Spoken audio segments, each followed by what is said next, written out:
అందరికీ నమస్కారం. మన మహాభారత కథల సిరీస్ కి స్వాగతం. ఈ కథ ఎంతవరకు చెప్పుకున్నామో గుర్తుంది కదా. భరతుడు ఎంతో శక్తివంతుడు, ధైర్యవంతుడు అని తెలుసుకున్నాం. భరతుడి కథ ఇంకా తెలుసుకునే ముందు దుష్యంతుడు, శకుంతల ఎలా కలుస్తారో తెలుసుకుందాం. కొన్ని నెలల తరువాత ఒక మత్స్యకారుడు తన ఒక చేపను కోసి అందులో ఒక ఉంగరం ఉంటుందట.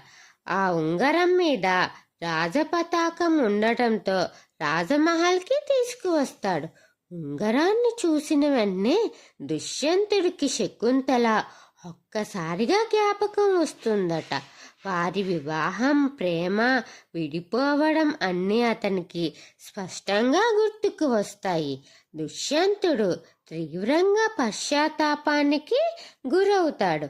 వెంటనే శకుంతలాని వెతుక్కుంటూ ఆశ్రమం వైపు బయలుదేరుతాడట.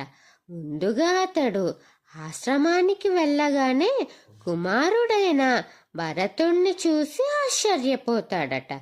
దీని తర్వాత కథ ఏంటో తర్వాత తెలుసుకుందాం. వీడియో నచ్చితే లైక్, షేర్, కామెంట్ చేయండి. మన ఛానల్ని సబ్స్క్రైబ్ చేయండి. ఓం శ్రీ మాత్రే నమః.